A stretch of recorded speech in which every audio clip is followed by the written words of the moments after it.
Okay, so this one is about the nature of constitution.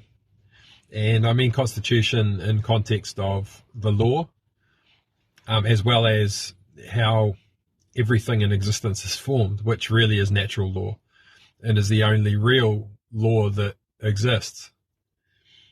And that's kind of foreshadowing one of the reasons I want to talk about constitution, is because I think one of the challenges we face as a society is man-made law, and the way that we,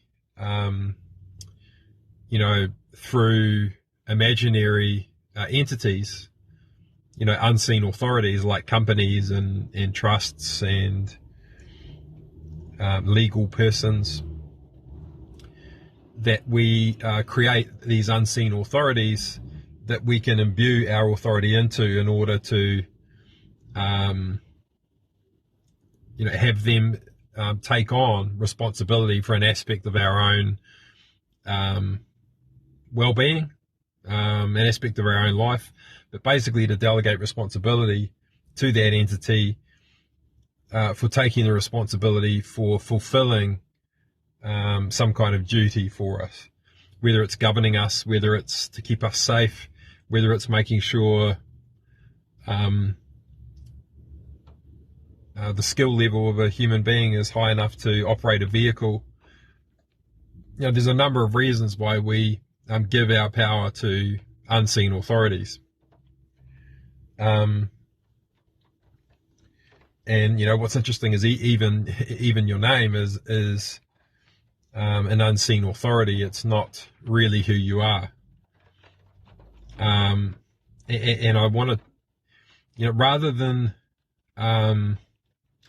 look at statute law and to say it's totally stuffed up, what I want to do is to figure out a way how we can utilize the mechanism of statute law, but in collaboration or in union with natural law or common law or civil law, whatever you want to call it.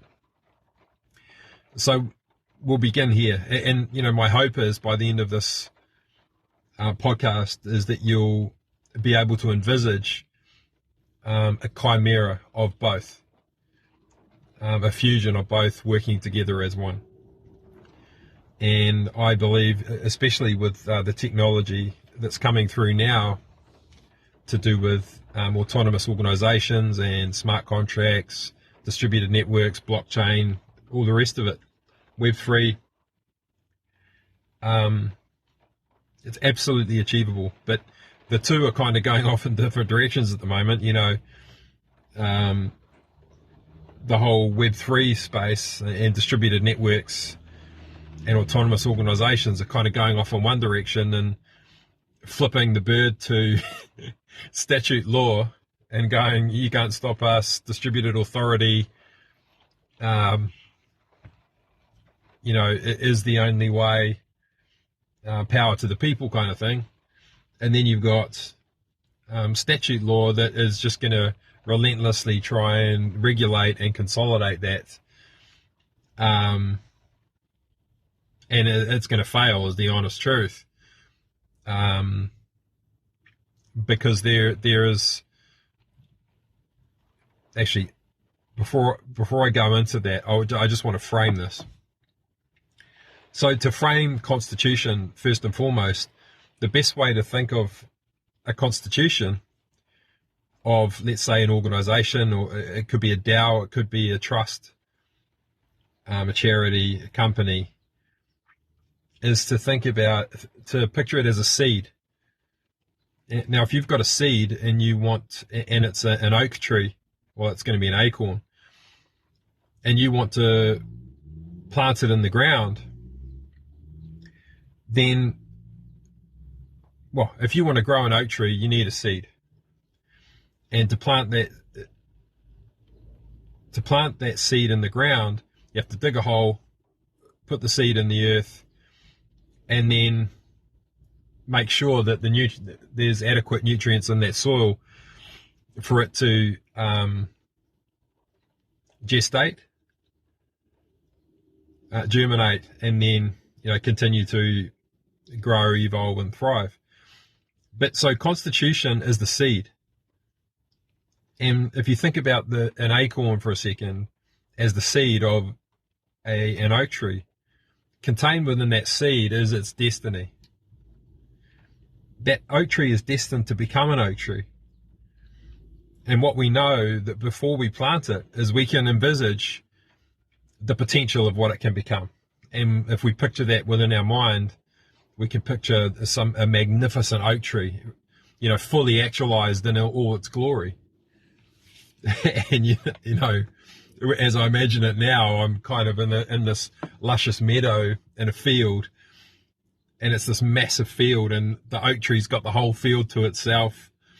There's a swing hanging from one of the branches. The sun is just setting on the horizon. There's a bird feeder in there, and there's all these birds in there, and it's just this, you imagine the full potential of what it can become. That is a constitution. Your vision for the actualized potential of what something can become. That's all that constitution is. It's a seed that contains the destiny of a pre-imagined materialization. That's what it is.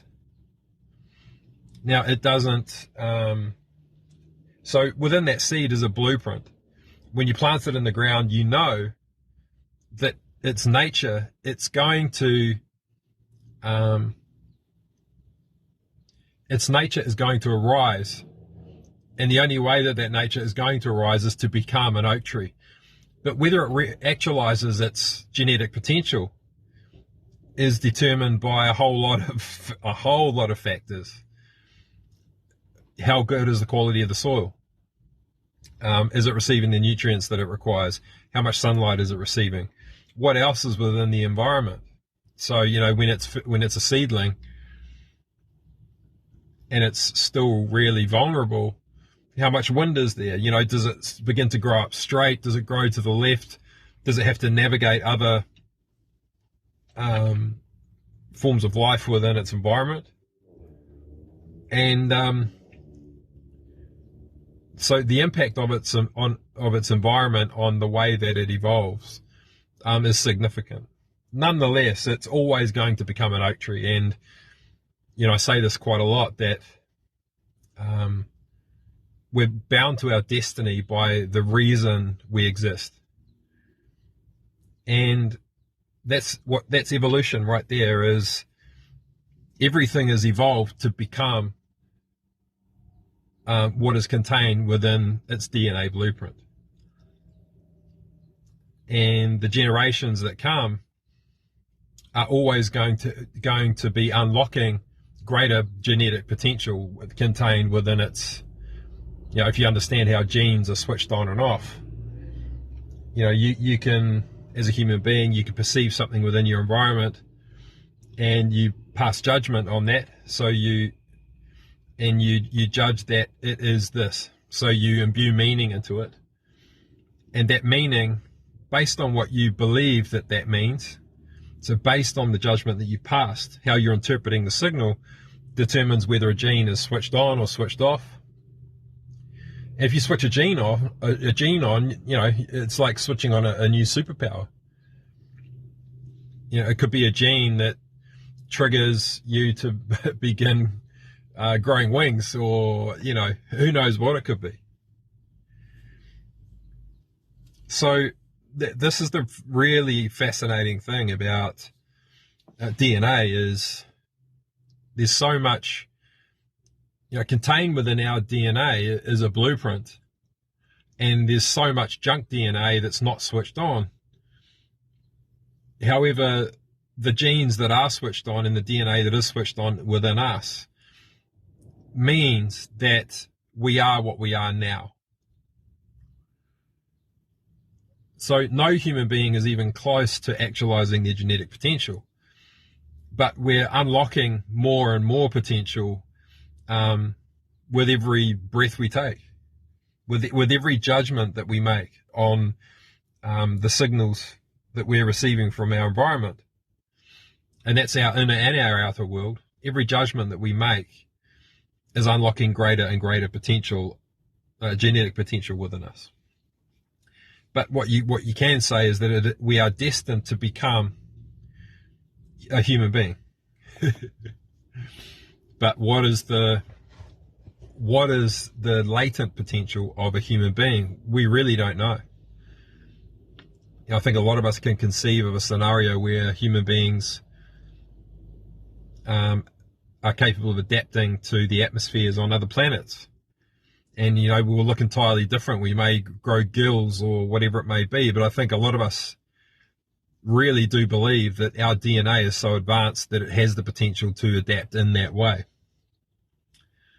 And I have my own perspectives on how we can terraform planets and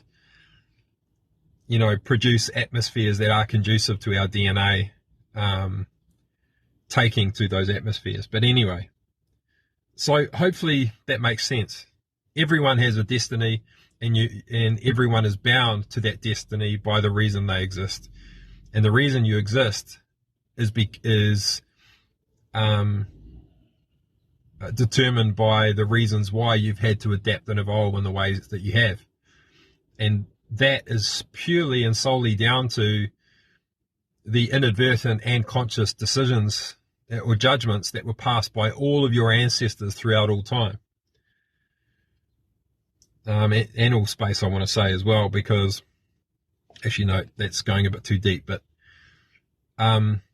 it's really important to understand this, that, contained within your DNA are genes that were switched on because of a judgment that was passed by a caveman that you've evolved from.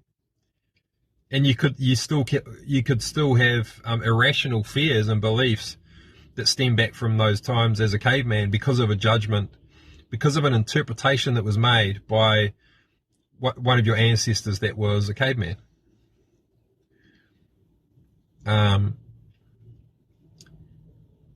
So it's once you really get this, once you really understand this, how you're bound to your ancestors like this, it starts to give you some context of trying to understand who your ancestors actually were, what environment did they come from, what were the experiences that they had, what were the stories about my grandparents, my great-great-grandparents, and especially the ones who may have immigrated and entered a completely different culture, taking themselves out of one environment, plonking themselves in a new one, and had to go into a sink or swim mode, which is, intensely traumatic, but it really growth stimulating. And, it's inevitable that there'll be traumatic experiences that your ancestors have had that have induced fear or forms of dissociation from the reality of certain truths. That is still determining the nature of some of your genetic makeup, or in particular certain genes that are either switched on or off. So when you really understand this, you begin to really take a journey inward. And for me, when I started having these realizations, I decided to really immerse myself into meditation and what you can uncover within yourself once you become really adept, once you do your 10,000 hours of meditation, is profound. It's utterly profound. And you can begin to consciously interpret your environment in ways that are conducive to your own evolution, and you begin to really trust your thoughts, because you realize that every thought is the seed of if you consider that every thought is like an acorn, it's a seed that holds the potential for you to unlock more of your latent DNA, as long as you have the courage to interpret that thought without fear or hesitation. And this is why, this metaphor of a fear of judgment, or fearing the wrath of God, this fear that we have of judgment, it's actually of our own judgment. We're afraid that we're going to interpret a signal from our environment that we're going to get it wrong, that we're too stupid or too dumb, or that some other authority knows what it actually means. And so we're always trying to evoke meaning from other people, from books, from YouTube, from authorities, so that we can avert having to pass our own judgment. You see, it's so ingrained in us to try and avoid judging, interpreting our own environment, because the burden of that is so great that we're the ones that wield the power, that power of unlocking our own genetic potential. We don't want to get it wrong. Well, Dr. So-and-so says this, so they must be right. And so if I get it wrong, I can then blame Dr. So-and-so for telling me that it's this. You see?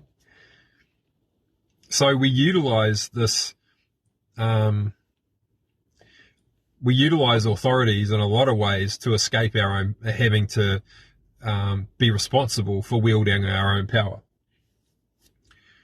So once you become really adept at meditation, you do your 10,000 hours, you can slip into a meditative state just through intending to. And, you can go really, really deeply inward. And the next phase of it is to become, once you begin to trust that every single thought is a seed holding the potential for you to unlock some of your latent genetic potential, you trust yourself enough to pass judgment on the meaning of a thought. And you then need to, because the next thing that you will fear is the interpretation of your emotions. And especially if it's a dark emotion, you'll want to resist it. And, you'll probably start trying to do affirmations and, I need to think positive and I need to run away from my dark thoughts. Well, it's quite the contrary. Every emotion that you have is within you. Every potential emotion that you have, every thought that you have, that I'm useless, I'm insignificant, I'm small, I'm nothing, I'm dumb, I'm ugly. You're all of those things. You're all of those things. And you're also the polarity of those things. So once you stop being afraid of your darkness, you can really then own these aspects of your nature. And so if you get a thought that, I'm insignificant, feeling insignificant is a classic one. And I think, I'll talk about this now because I think the emotion of insignificance, or thinking that we're insignificant, I think our resistance to this emotion and to this truth is what really is behind a lot of the attention-seeking behavior that happens. And I think even behaviors that we see, like shootings, where they seem irrational, and someone goes into a school and shoots a whole bunch of children, or I think the loneliness and the isolation and the feeling of being so insignificant and unseen, I think that fuels a lot of this behavior, and we see it as attention seeking, or someone seeking to feel significant, but when in truth it's the avoidance of the emotion of insignificance. And so the solution, of course, is to own the aspect of your nature that is insignificant, because you truly are insignificant. All you have to do is zoom out of the perspective of your body, and then look down at your body from the perspective of another planet.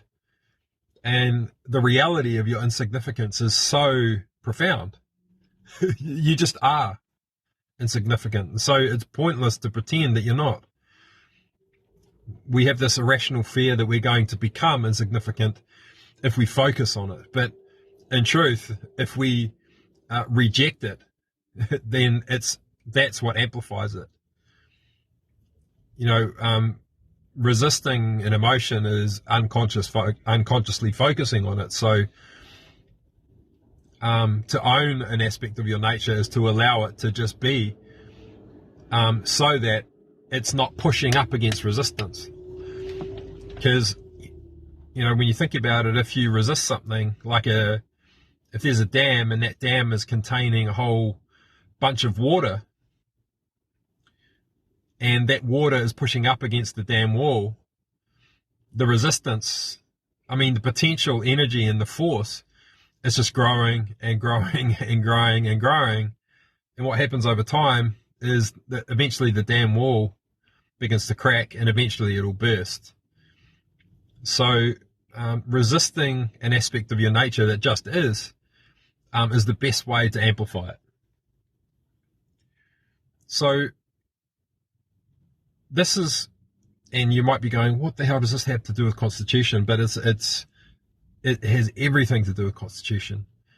And the reason I'm telling you all these stories is because this is the power that we wield. Is we wield the power to unlock our latent genetic potential. And it's, almost like our duty of care for being the custodians of our genes, of our DNA, to actualize that potential. But we're the only ones that get to pass judgment, and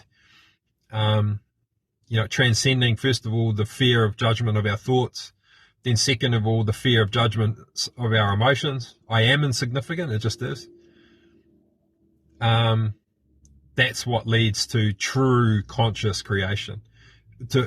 And you get to a point where you start to decide for yourself what something means. And but what goes hand in hand with that is total ownership of your interpretation or your ancestors' interpretation of what something means now. For example, an irrational fear of water. Water is not dangerous, but you could be standing in water that's just above your ankles, and you could be terrified that you're going to drown, knowing that it's pretty much impossible for you to drown because you're an adult. Even if you fell over, you just stand up again. Yet your ancestors could have experienced some kind of traumatic experience. Their interpretation of their environment meant that a specific gene was switched on because it perceived water as a threat, and your DNA still contains that. So you need to, first of all, own the reality of that truth, first of all. And that always begins with understanding the meaning of something. And so when you're confronted with fear, you look at it and you say, okay, what is it about, what am I interpreting about this that could be threatening? What would it mean if I did drown? What would it mean if I did fall over? It would mean that. It would mean that. And so you're always trying to unlock and uncover the deeper meaning. And it could be that, like if it's one of your ancestors that interpreted that, that created the trauma, they could have been a slave on a boat. And, they may have watched some slaves trying to escape, jumping overboard and drowning. And so you may even uncover within your own emotions as you're allowing your body to ionize again. Because what happens is, emotion, it moves through your meridians as ions. And, you think of it as wind, ionic wind. And if you're averse to a particular emotion, then your body is going to repress the free flow of ions through your meridians, and so they basically get stuck within your body. And acupuncturists understand this, and it's it used to be quackery, but it's people understand it now. And I even work with people who know how to find the meridians in the earth and figure out where they cross over and utilize them for various things. So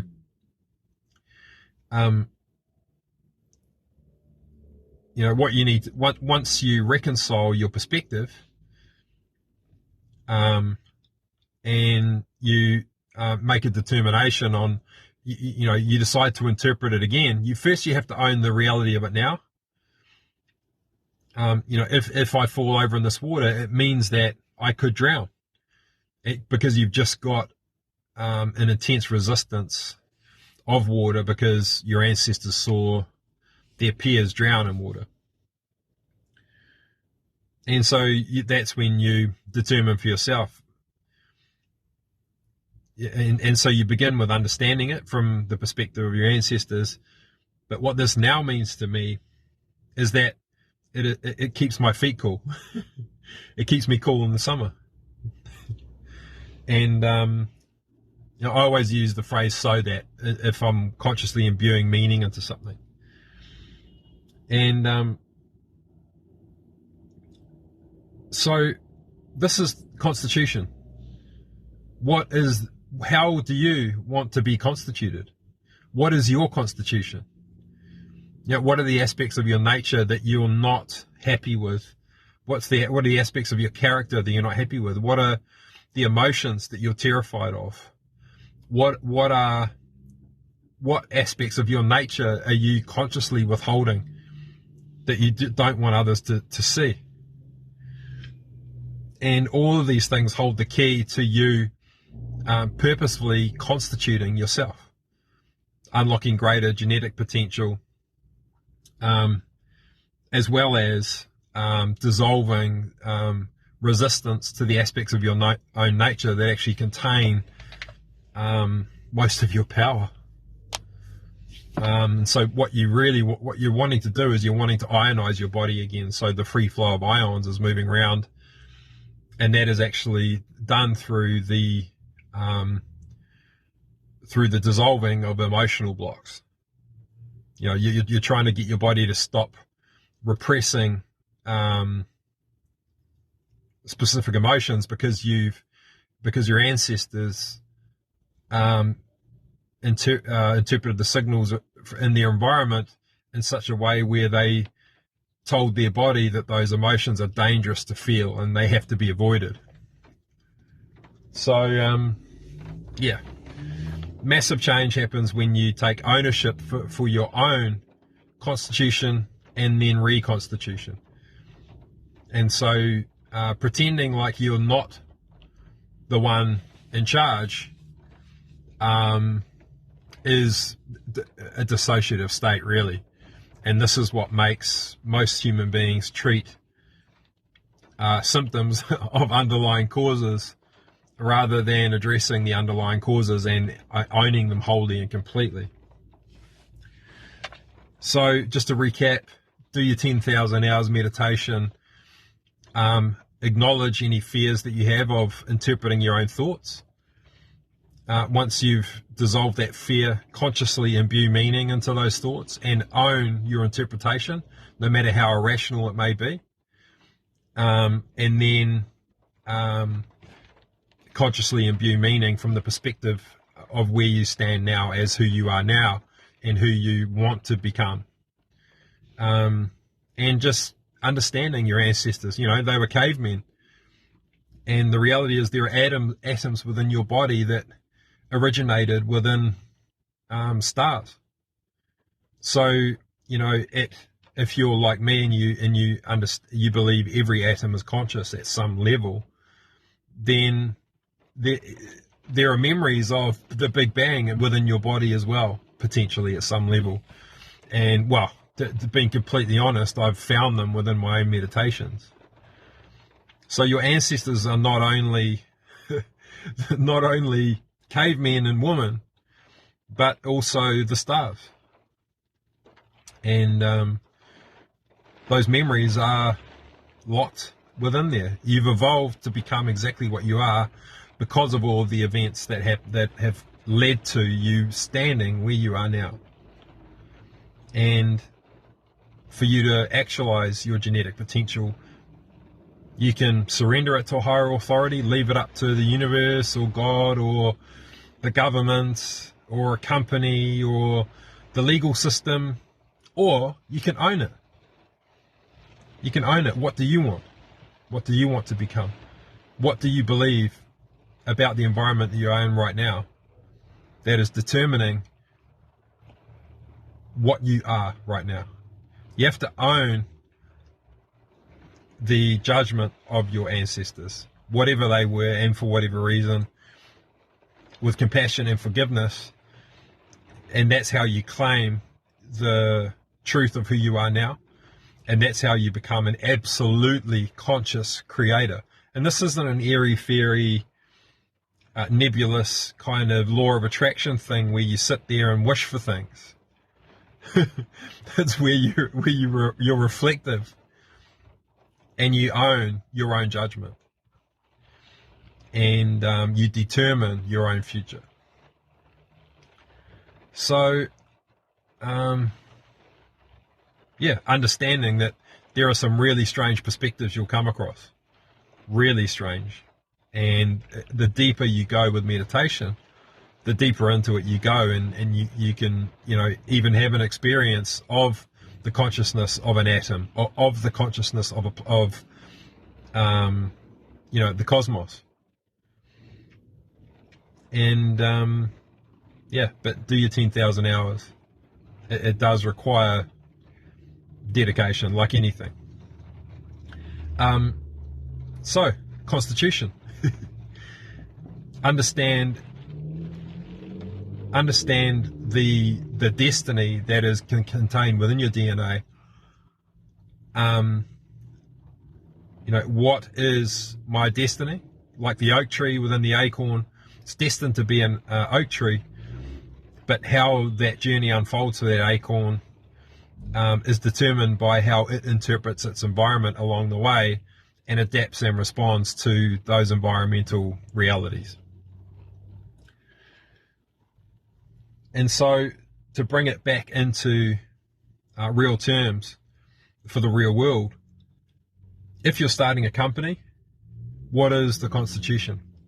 Now, some would argue that it's some legal thing and it has to, for arse covering and for the IRD and whatever it may be. But no, it's your constitution.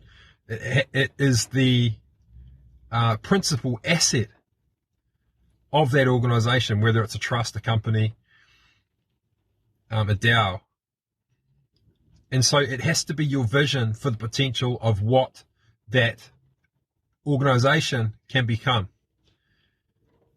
And you can use any words that you want to. They do not have to be legalese. And this is the next point that I want to make. We have, the only real law that exists is natural law. The laws that govern the universe. If we try and resist them, there's always going to be a reckoning of some way, shape or form. You can't avoid the laws of nature. They are immutable. Now, the problem we have is that human beings, we make our own laws. We have man-made laws, and we've constructed them in a way where you can avert the consequences of cause and effect. So you can create a contract to avert the responsibility of your actions and decisions, and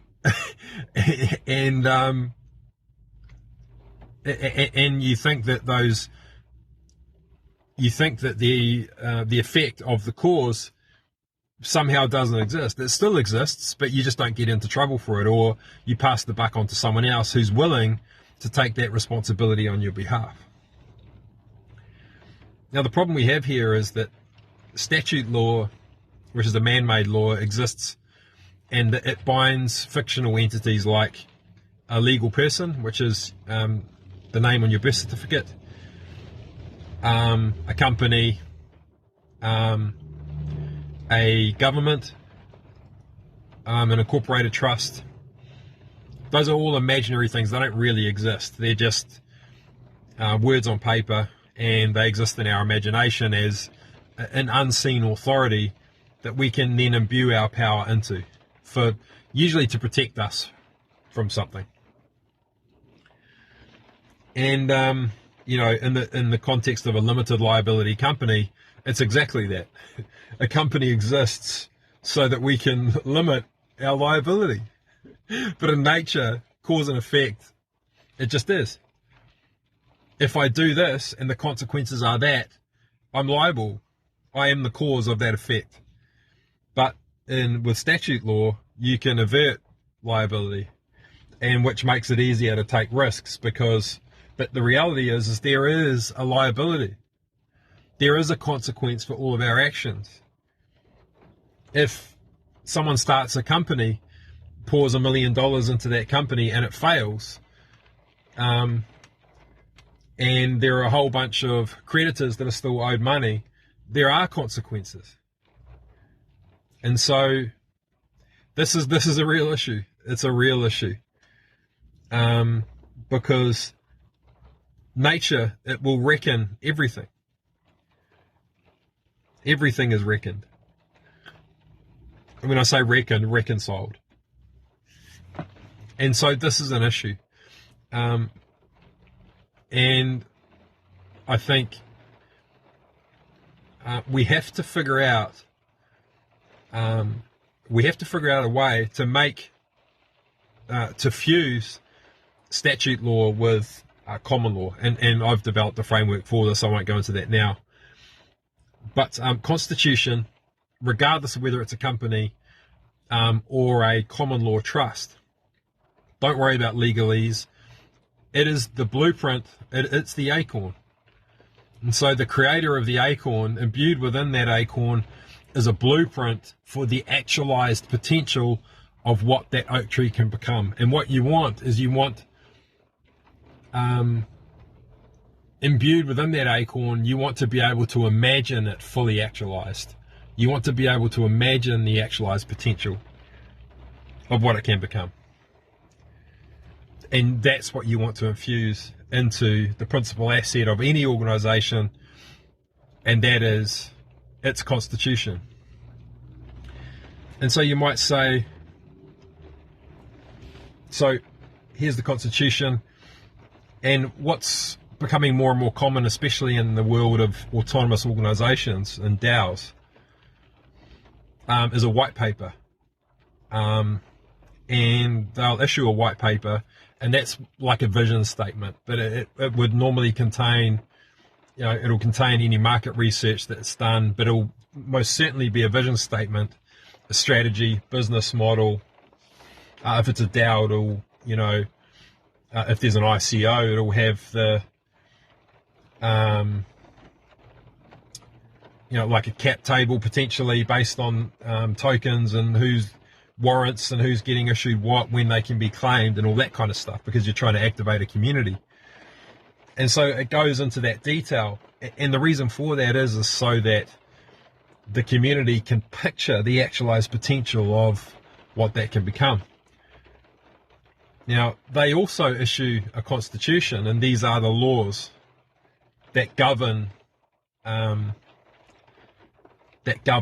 this imagined world.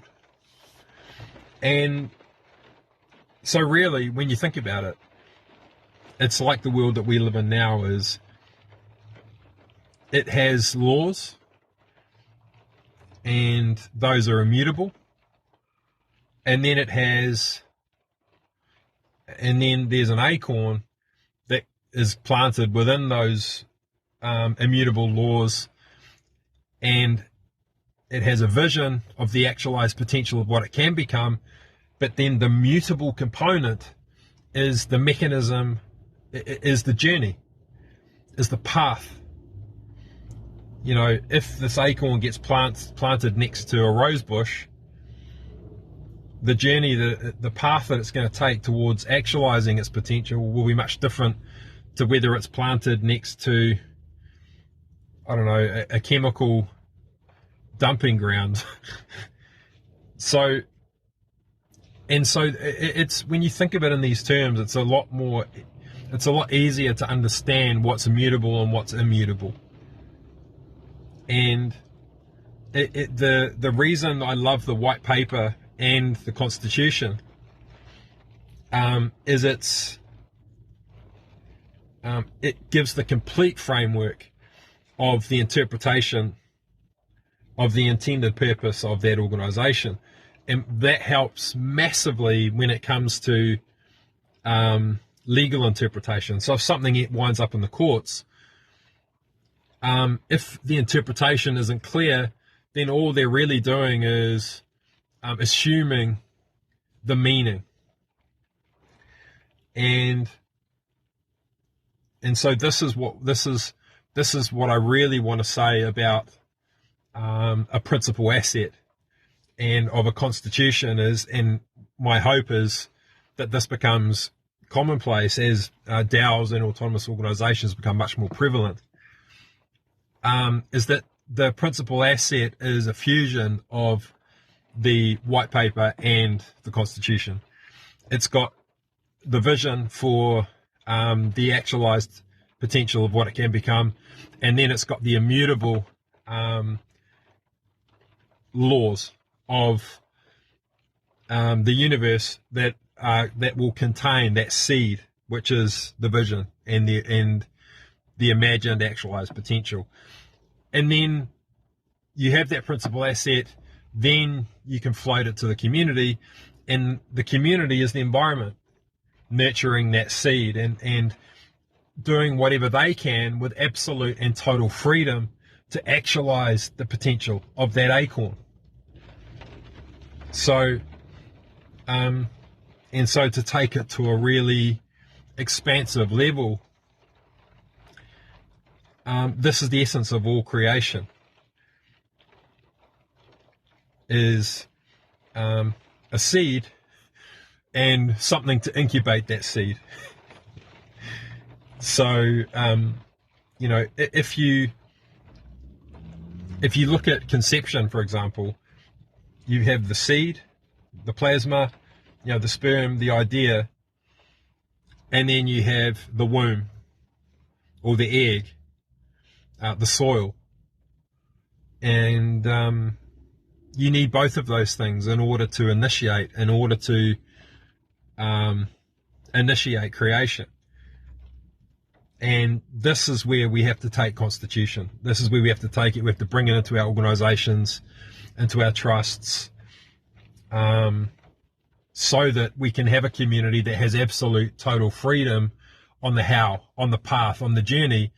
They're free to adapt, to fail fast. They don't have to follow a specific blueprint and method for how. The blueprint and the method, the blueprint is the law. You know, thou shalt not. The vision is the method for the purpose of imbuing meaning into the vision of the fully actualized potential of what it can become. And then the community has total and utter freedom to allow their nature to arise in the way that it naturally wants to realize the dormant potential of that principal asset. And this is what freedom is. This is what distributed authority actually means. You know, distributed authority is not making out a list for how someone should behave, how someone should do something. You know, if someone is a gifted graphic designer, you're not going to imbue a blueprint on how to create a logo for all of the graphic designers so that they all create a uniform graphic design. What you want is you want to unlock, you want to set the community free to tap into their latent and dormant potential to create something new in order to meet that need, to do it in their own specific and unique way, in the way that their nature wants to arise. And this is where we can be surprised and delighted with how things unfold, with new things that arise. You know, if you write a blueprint for how you want someone to do something, first do this, then you do that, then do that, then do that, you're just programming. And that's not what life is. It's not paint by numbers. We're not here, you know, building a giant robotic, purely ordered world here. We want to be surprised and delighted with how nature arises and constantly surprised and staggered and blown away. So the oak tree can become the most magnificent oak tree we've ever seen. It's always going to be an oak tree, but man, this oak tree is even beyond what I could have conceived of how beautiful and magnificent and strong and adaptable and fertile and beautiful and nourishing and extraordinary it can become. Because we've been able to unlock so much of the dormant potential of that vision because we allowed our nature to become infused with it in the way that it wanted to arise. You see? The laws of nature remained mutable. The vision statement or the white paper or all that kind of stuff remained exactly as it is. So we can always understand the intent, the meaning, and the vision. But what we actually found is that vision ended up being much more expansive than what the creator and the conceiver of this could ever have imagined. And that is the true reward of a parent when they birth something new into creation and that child becomes something much greater than you could have ever imagined yourself. This is the beauty and the gift of life itself. But we have to figure out how to engage with it in ways where we understand what can be controlled. We understand what can't be controlled, but more importantly,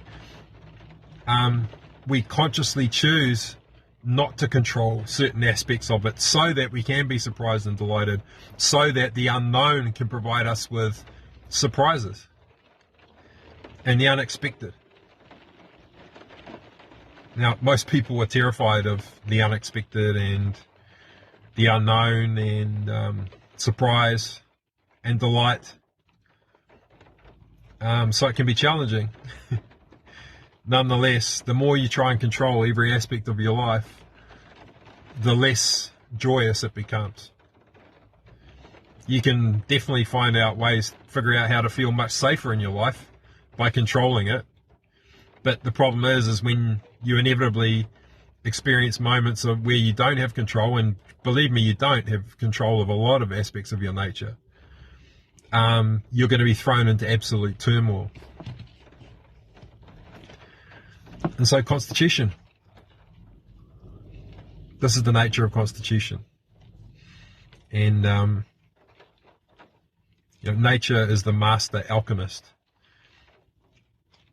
It's inherent in its design is the ability, it is an absolute ocean of infinite potential, a field of pure potentiality that's capable of disintegrating into building blocks of matter, being the elements in the periodic table, and those building blocks are capable of fusing themselves, establishing unique bonds with other building blocks to form unique forms of life that contain a collective consciousness. It's utterly extraordinary. Utterly extraordinary. And so, this is, if we apply the same thing, if we apply the same perspective, the ideal scenario for humanity is where we can see, where we've distilled the value and the nature of every human being into its base elements, being their expertise, their skills, their resources, that we've captured that, we can see it in a marketplace of dormant potential off-chain, and then we constitute those assets with a vision for what it can become, and with certain parameters or laws that we want to put in place, and that would be the terms and conditions of the utilization of that skill, and then we release it into that marketplace to people to capture their imaginations, for them to figure out ways to actualize the dormant potential of my skill, my ability to do scientific copywriting. And this is when you start seeing organizations becoming bonded together by people who can see the building blocks, a whole bunch of skills. If I bond this skill with that skill and that skill with that skill, you're forming a molecule out of the expertise, skills, and resources of human beings to form collaborative ventures that will emerge to become the new companies of tomorrow. Truly collaborative organizations that have immutable DNA, but perpetually mutable form. Because who knew that if you took a hydrogen atom and combined it with oxygen, or two hydrogen atoms, and you bond it to oxygen, it makes water. The hydrogen's still hydrogen, the oxygen is still oxygen. It's the same with human beings.